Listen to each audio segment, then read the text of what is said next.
자, 몇 번째죠? 42번째. 테스터 턴의 어서독시 42번째 강독입니다. 오늘 5장이 딱 끝나겠습니다. 5장 제목이 세계의 깃발이었어요.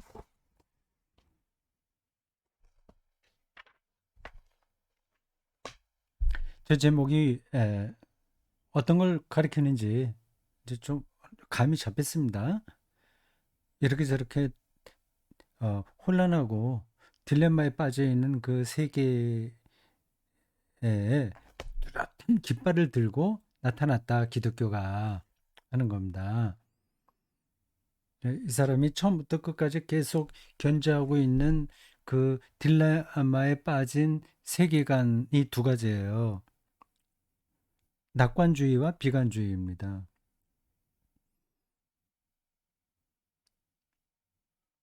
낙관주의는 저 사람이 지금 여기서 이해하고 있는 그 범주에 따르면 자연 숭배자들입니다. 유물론자도 거기다 포함되죠. 물리학자들, 자연과학자들 다 자연 숭배자라고 할 수 있습니다. 물론 그들이 자연 숭배를 하지 않을 수 있는데 그 시대가 그렇다는 겁니다.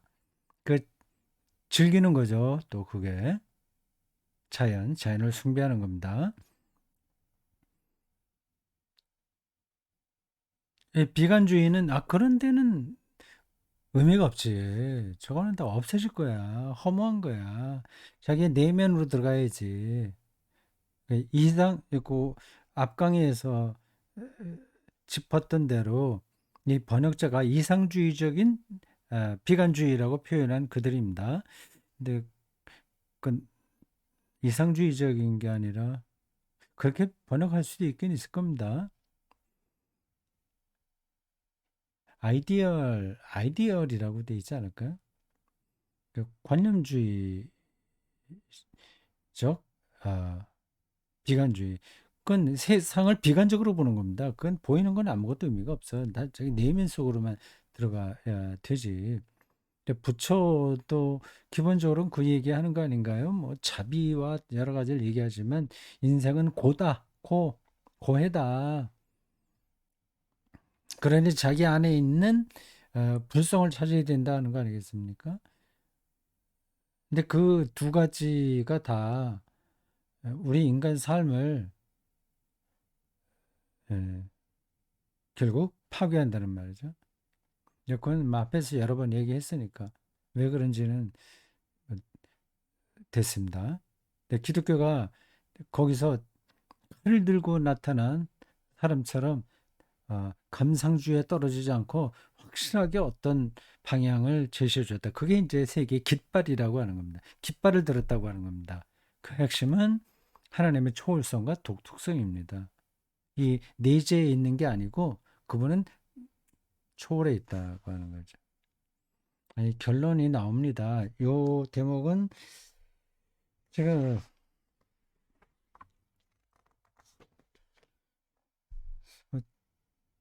다 읽어볼까 하는 생각도 하는데 어떤 얘기를 어, 하는 건지는 뭐 분명합니다. 음, 바로 앞에서 이야기한 거를 더 정리한 거겠죠. 그 낙관주의와 비관주의를 뚫고 나와서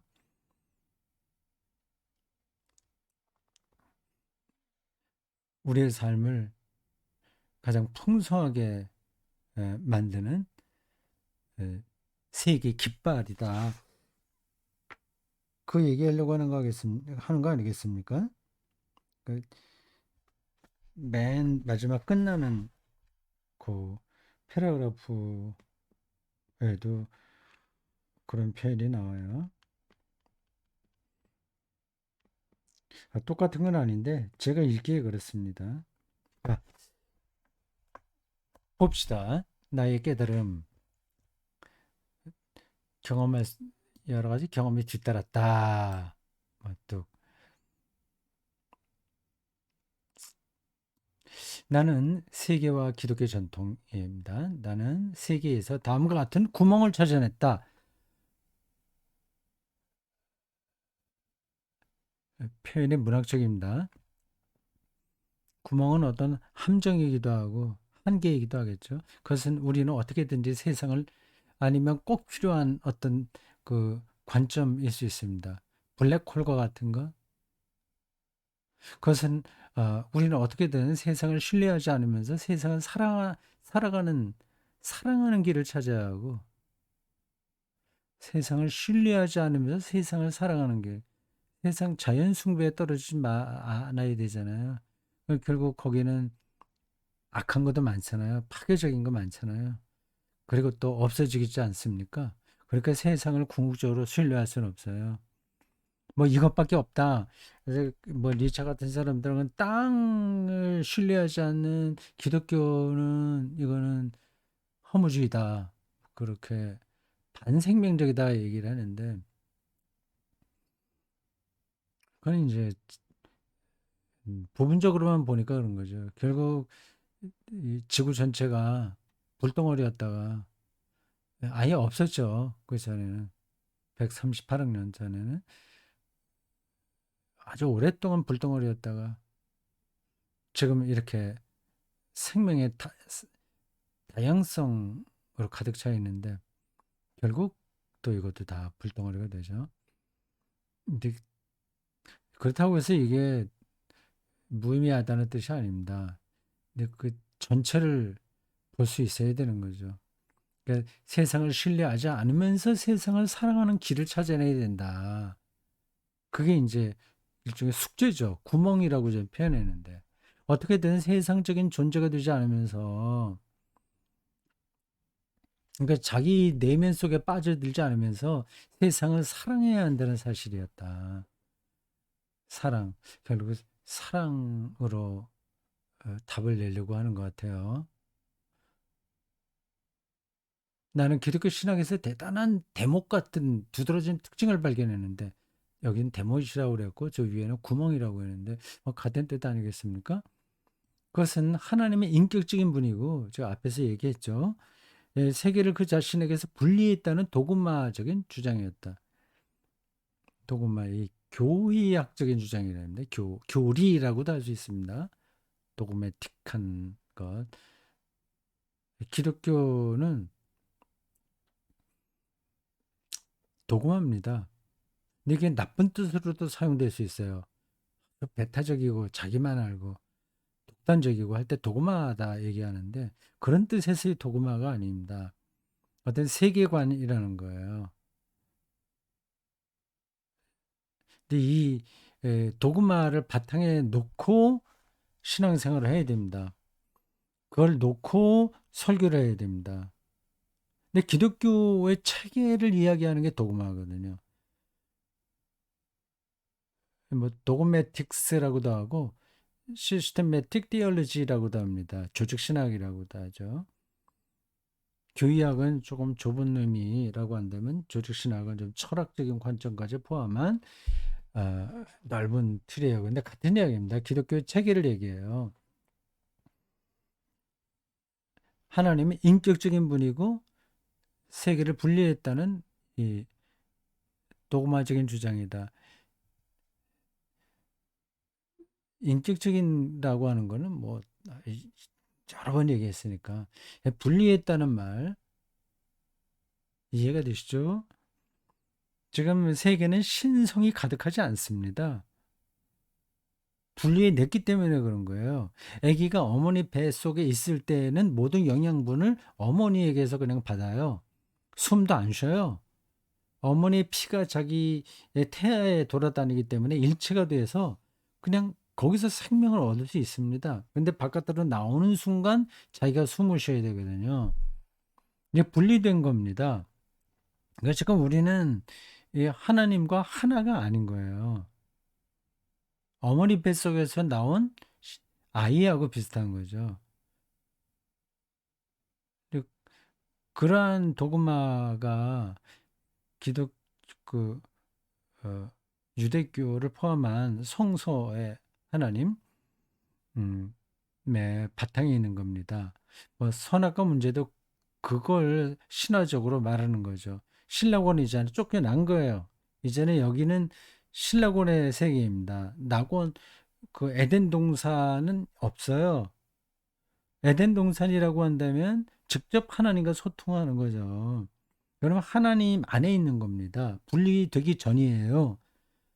이렇게 신화적인로 표현된 겁니다. 지금 낙원에서 나왔다고 하는 거는 분리됐다는 겁니다. 분리된다면 여기에는 계속되는 어려움이 따라올 수밖에 없는 거죠. 이 도그마의 대못이 세 개에 있는 그 구멍에 따라 맞았다. 여기서 구멍은 그 뭐 뭔가 좀 맞지 않는 구석을 가리키네요. 음, 틈. 그걸 이제 요 기독교의 도그마로 보니까 딱 들어맞더라 하는 겁니다. 이 둘은 본래 그렇게 들어맞게끔 되어 있던 게 분명하다. 그러니까 맞는 거죠. 그 후에 이상한 일들이 일어나기 시작했다. 두 기계의 두 가지 부품이 하나씩 등장하여 서로 합쳐지자 다른 모든 부품들을 선택할 정도로 정확하게 예, 맞아떨어졌다 이렇게 얘기합니다. 막 무슨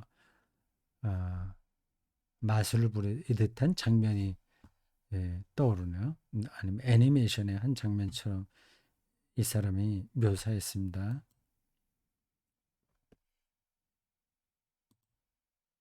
이 결론 부분이니까 우리가 좀 또박또박 읽을 필요가 있어요.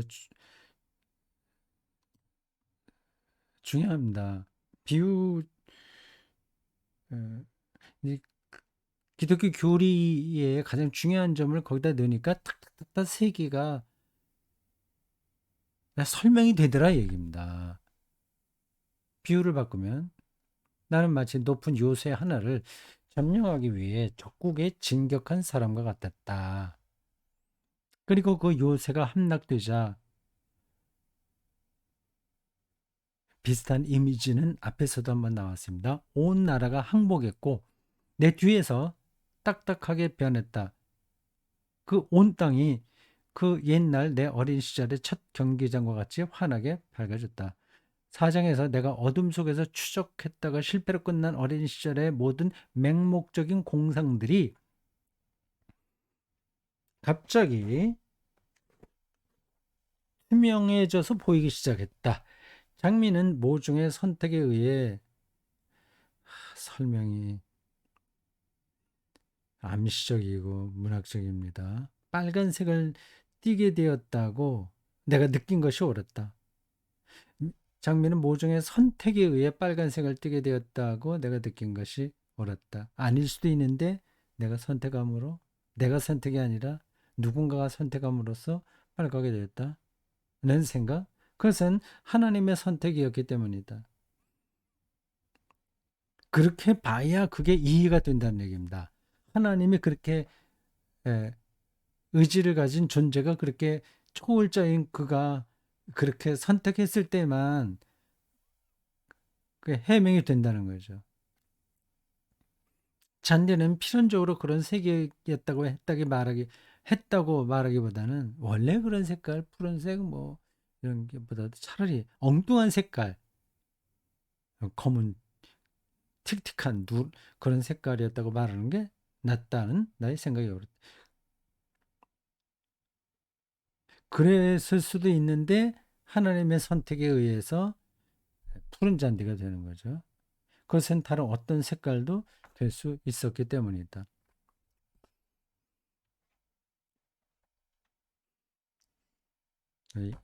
이런 말을 이해하려면 현재 이 세계가 그렇게 당연한 게 아니라는 그 사실을 진화와 뭐 철학 뭐 등등의 도움을 받아서 일단 인식할 수 있어야 됩니다. 우리는 그거를 당연한 것으로 모든 걸 생각하잖아요. 이 지구에 액체와 고체와 기체가 있다고 하는 걸 너무 익숙하게 그걸 대했어서 당연히 그렇지. 그렇게 될 수밖에 없죠. 이렇게 생각하는 겁니다. 그렇지 않을 수 있었던 거거든요. 액체가 없을 수도 있습니다. 근데 있게 된 거예요.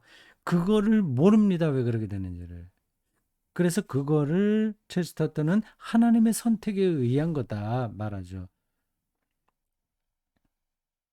인간도 마찬가지입니다. 진화 과정을 통해서 쭉 이렇게까지 어, 관념적인 것을 생각할 정도로 진화해 온 이 인간 현상이 그러면 당연하지 뭐 그게 아닌 거거든요. 아닐 수 있었거든요. 내가 다른 때에서도 그 비슷한 얘기를 했는데요. 예, 코가 꼭 이 가운데 달려야 될 이유가 어디 있어요? 위에 달릴 수도 있거든요. 눈도 꼭 하나, 두 개만이 아니라 하나만 달릴 수도 있었던 거죠. 아니, 뭐, 그거는 뭐 입체적으로 세계를 보려면 진화가 그렇게 될 수밖에 없지. 뭐 꼭 그런 건 아닙니다. 눈 하나만 갖고도 세상을 잘 보는 동물들, 곤충들이 있어요. 뭐 그게 이러한 보이는 세계만이 아니라, 아니, 보이는 세계가 아니라, 그런 물질, 뭐 생명 현상만이 아니라 정치도 마찬가지입니다. 지금 뭐 어떤 분이 새롭게 대통령이 됐잖아요. 그게 그렇게 당연한 건 아닙니다. 그건 아닐 수도 있었는데 그렇게 된 것뿐이에요.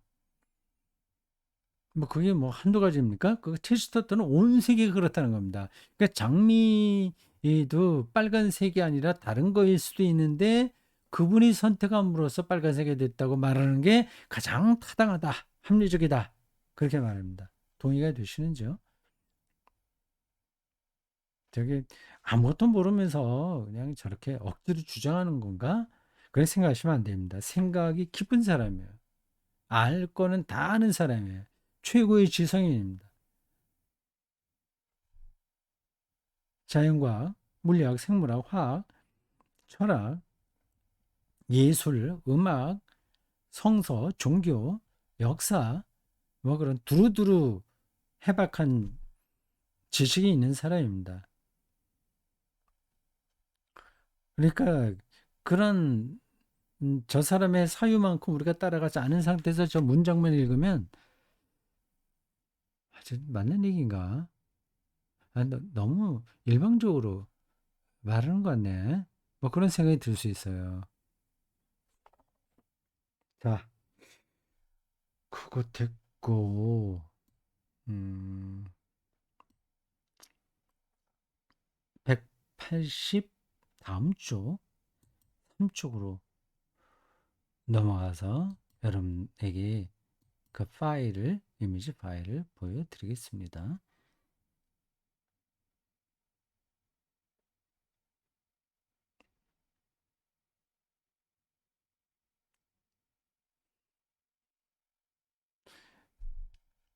그 이 세계의 모든 것이 아주 우연의 결과거든요.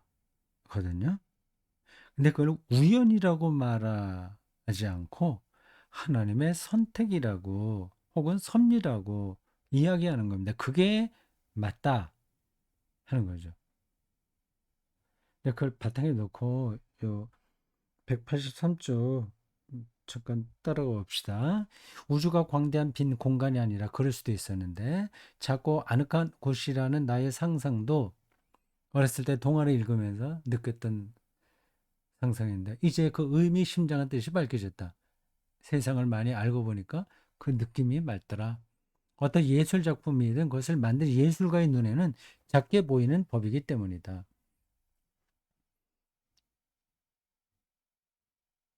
이, 요건 어떤 뜻일까요? 알듯 말듯하네. 하나님에게는 별도 다이아몬드처럼 작고 귀엽게 보일 것이다. 그리고 내 머리, 그러니까 다르게 할 수도 있었던 거죠. 우리는 절대 불변의 진리야, 라고 생각하는 것도 어떤 조각가가 그걸 다르게도 할 수 있었거든요. 그러니까 꼭 손을 이렇게 뭐 다윗상 같은 거 미켈란젤로의 그리고 꼭 그렇게 하지 않을 수도 있는데 그렇게 조각했단 말이에요. 조각가에게는 그게 선택의 문제니까. 내 머릿속에 떠나지 않았던 생각고 좋은 것은 단지 이용되어야 할 도구에 그치지 않고 하나의 도구에 그치지 않고 크루소에 비해서 앞에 어딘가 나온 그 비유입니다. 로빈슨 크루스 난파선 이야기 배에서 살아남은 물건처럼 배에는 많은 게 있었어요. 근데 그 중에 일부만 생존에 필요한 일부만 갖고 나왔거든요. 그거만 사는 거죠. 물건처럼 지금 우리의 세상은 잘 지켜야 할 유물이라는 생각도 마찬가지였다. 정말 중요한 거니까. 근데 더 좋은 거는 거기에 있었지만 이건 그 더 좋은 것과의 관계 속에서 우리에게 필수적이고 절대적으로 된 거라는 겁니다. 기독교에 따르면 이제 저런 말들이 다 성서적이고 신학적인 바탕에서 나온 겁니다. 우리는 실로 세기가 시작되기 전에 가라앉은 황금빛 배의 선원들이었다가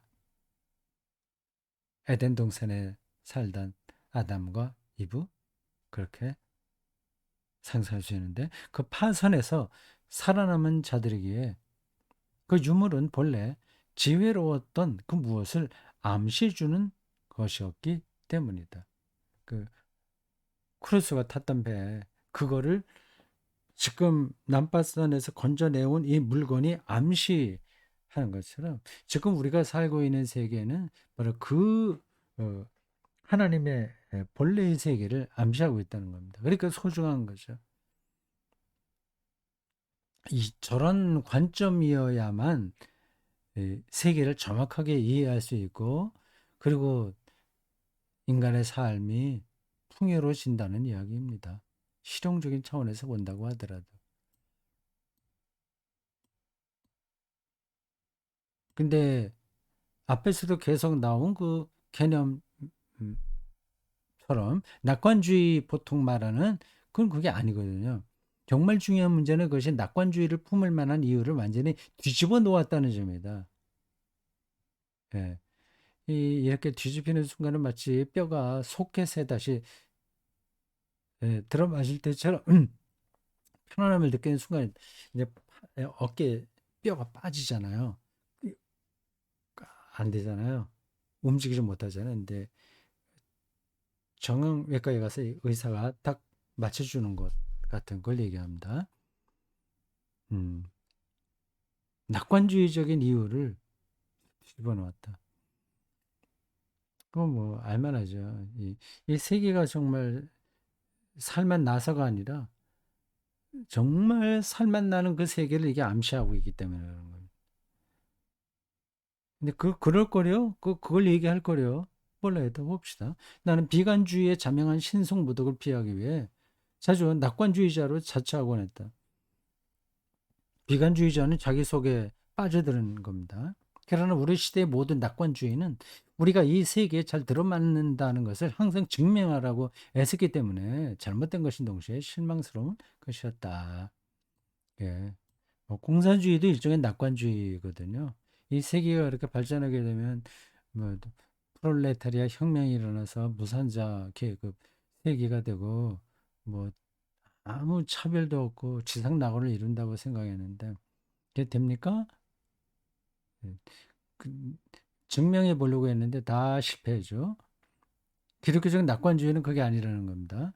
우리가 이 세계에 들어맞지 않는다는 사실에 그 바탕을 놓고 있다. 거꾸로 되는 거죠. 과거에 나는 사람은 하나님에게 고기를 구하는 달아오는 동물과 같은 하나의 동물이라고 독백함으로써 행복해지려고 애썼다. 하지만 이제는 사람이 하나의 표현 보세요. 괴물, 괴물이라는 것을 알았기 때문에 이게 요 앞에서 말하는 행복은 이건 그냥 보통 말하는 낙관주의예요. 동물 중에 하나다. 그러니까 우리가 그렇게 살면 되지. 충실하게 살면 되지. 라고 한 건데, 네. 마지막 쪽입니다. 근데 기독교 낙관주의는 그게 아니라, 동물이 아니라 괴물이라는 것을 알았기 때문에 행복했다. 내가 모든 것을 묘하게 느꼈던 것을 옳았다. 나 자신은 무엇보다도 더 못한, 동시에 더 나은 존재이기 때문이다. 괴물이라고 하는 건 이제 기독교적인 용어로 말하면 죄인이라고 하는 겁니다. 너 아니야. 왜 자꾸만 죄주의 얘기해? 죄 이야기하지 말고 가능성이 있어. 계몽시키고 교육시키고 그걸 복지를 잘 받쳐주고 그렇게 되면 그러면 우리는 정말 인간답게 그 유토피아를 현실화하면서 살 수 있어. 얘기하는 거잖아요.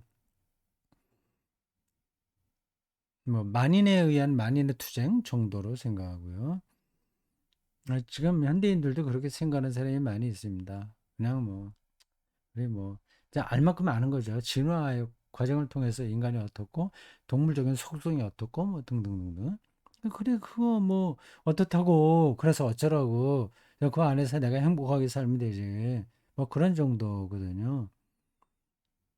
그런 행복을 이야기하는데 체스터트는 그게 아니라 기독교적인 용어로 하면 죄인이라는 사실을 알았기 때문에 어울리지 않는다는 사실을 알았기 때문에 동물처럼 어울리는 게 아니라 오히려 어울리지 않기 때문에 그건 사실을 알았기 때문에 행복하다고 하는 겁니다. 기독교적인 가르침을 문학적으로 지금 설명하고 있어요. 근데 어, 기독교 신학에서 볼 때 틀린 이야기를 하지 않습니다. 낙관주의자의 즐거움은 모든 것에 자연스러움에 바탕을 두기 때문에 자기들은 낙관주의가 되려고 했었던 거 아니에요. 그래서 웬만큼 생각이 있는 사람들은 다 이렇게 에, 자연주의적인 영성에서 낙관적으로 살려고 하는 겁니다. 이건 우리 뭐 생물학적으로 이기적 유전자에 의해서 이렇게 되는 거야. 그 안에서 우리가 좀 서로 잘 이렇게 맞춰서 살면 돼. 이게 모든 거야. 생각하는 거죠. 그래서 저 사람이 그렇게 살려고 했던 거 아닙니까? 그래서 산문적 성격을 갖고 있었다. 이게 무슨 뜻인지는 잘 모르겠어요. 산문적이라. 그냥 있는 대로 소소하게 있는 사실을 적시함으로써 편안한 즐거움을 얻는 거잖아요. 반면에 그리스도인의 즐거움은 초자연적인 것에 비추어 모든 것의 부자연스러움에 기초하고 있기 때문에 시적인 성격을 가지고 시, 이건 암시적이죠. 어느 부분에서 비약이 있고요. 상상력이 들어가 있고 그렇습니다. 근데 저 표현이 그럴듯하기도 하고 참 멋진 표현이긴 한데 산문적이라고 하는 거고 시적이라고 하는 걸로 구분이 될까 하는 생각도 들긴 합니다. 현대 철학자는 나에게 거듭해서 내가 올바른 자리에 있다고 말했는데 너 긍정해야 돼. 네가 최고야. 그런 식이요.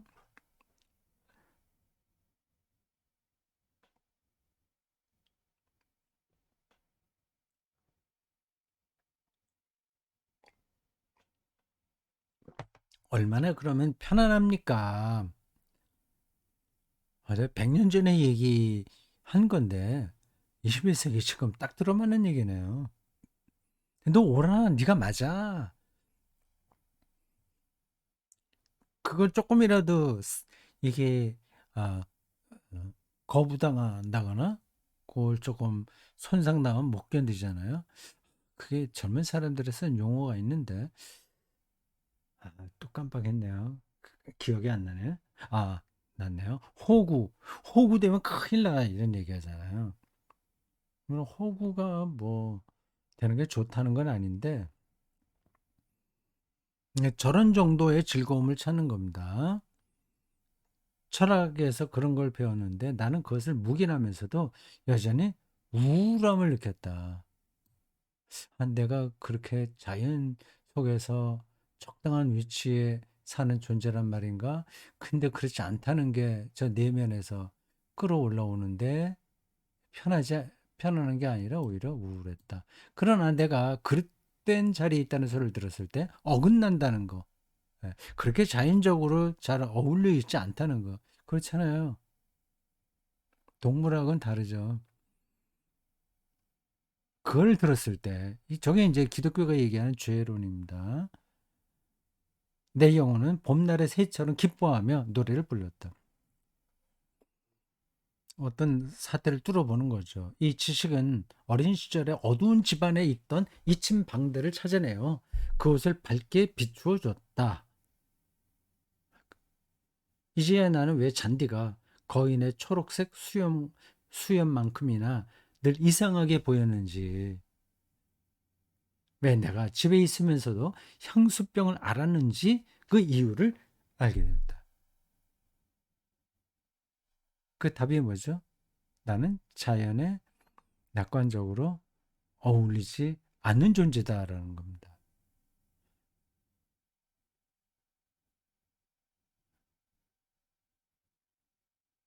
죄의 속성을 가리킵니다. 좀 정확한 통찰이라고 생각합니다. 아이고, 참 재밌긴 합니다. 신학적인 주제를 문학적으로 설명하는 걸 들으니까 더 실감이 나기도 하고, 또 어떤 분들에게는 조금 어렵겠다 하는 생각도 듭니다. 자, 수고하셨습니다.